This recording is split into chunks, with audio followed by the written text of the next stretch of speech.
What's up everybody, Nate here from Out of the Basement, bringing you a brand new action figure overview. Today from Star Wars The Black Series, we are taking a look at the Mandalorian Fleet Commander from Season 3 of The Mandalorian. This is another one of those figures where it's pretty much exactly what we've been asking for.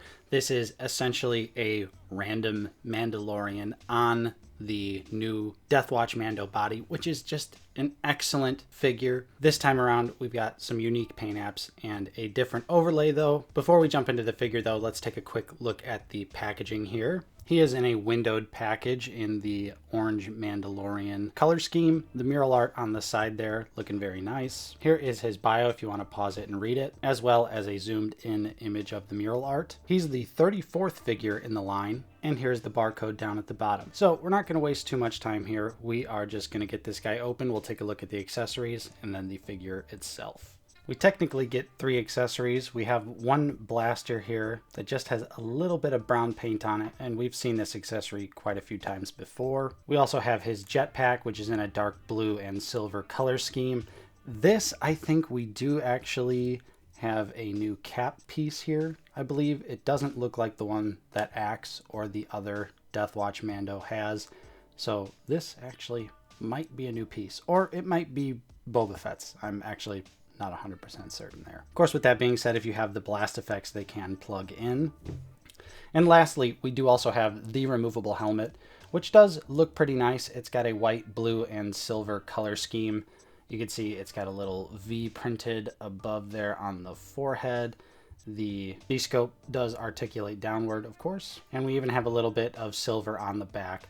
But the main problem with this helmet, and seemingly appears to be a trend recently, just like Sabine, this helmet does not fit very well on his head. You can see it's pretty loose. Mine is not quite as bad as that new Ahsoka Sabine, but this one is definitely really finicky. Now, I feel like if you push down on it a decent amount, you know, on stream, I was able to make it to where the helmet would stay on, but it really seems to be like very specific to where it'll actually stay on his head. So I'm not sure if I'll actually be able to even replicate that on camera, but you can see it falls off pretty easily with what we're trying to do right now, which is a big problem. And again, this is another case for alternate heads as opposed to removable helmets, because this is just kind of bad. But once you get that helmet situated and you get him all posed up, that's really the only issue going on with this figure. And from what I can tell, some people's helmets are completely unaffected and fit just fine, while others are like mine and loose.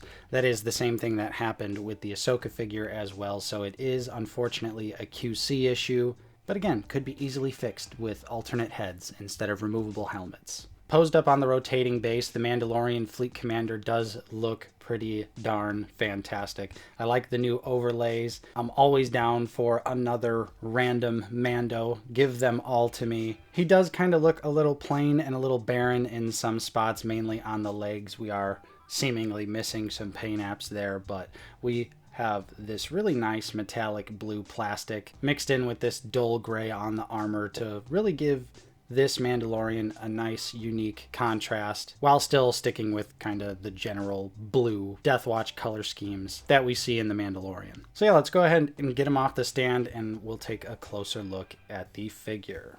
And as you saw when the figure was in the package, we do get a unique head sculpt with this one, featuring likeness to this particular actor in Season 3, which the character does not have a name. But I think they did a great job translating that actor's likeness. Definitely a little bit of shine here going on, but otherwise looking pretty dang close. You can see the new armor overlay definitely has some Jango Fett vibes to it, so I really hope that we get a new updated Jango Fett soon. But yeah, very similar in design, although in this sort of light gray color, although there also is a little bit of red paint there and silver in the middle. Same thing on the belt as well, just little bits of silver, and on the gauntlets too, just ever so slightly. And I think for the most part, the metallic blue plastic turned out really nice. There is a little bit of marbling on the gauntlets, but it's really not too bad. Definitely not as bad as some of the Marvel Legends I've had in the past.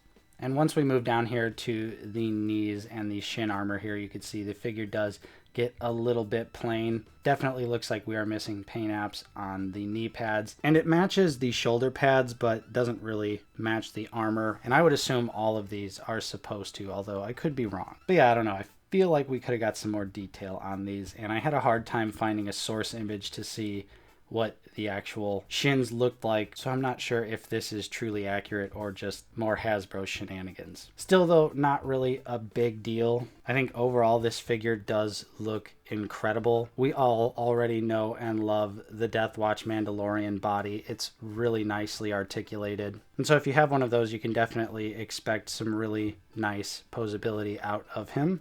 Even with a finicky helmet, we can still hit that running pose, no problem.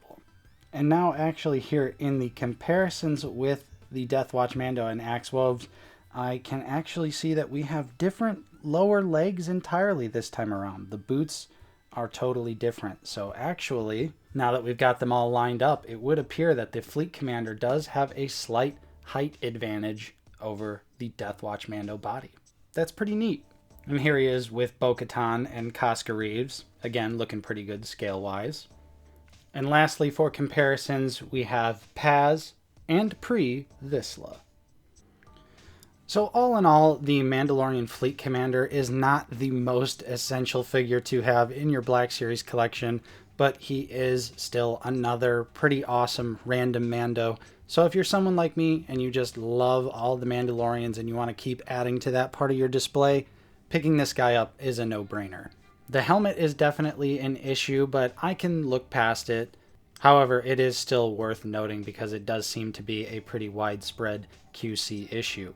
So there you have it. That was my review. Hopefully you enjoyed it. If you did, don't forget to leave a like, subscribe if you are new. We're always talking about Star Wars The Black Series here on the channel. Big shout out and special thank you to all of our current channel members. Your continued support is truly appreciated. And thank you to everyone else out there for watching. I'm Nate from Out of the Basement, and I will see you next time.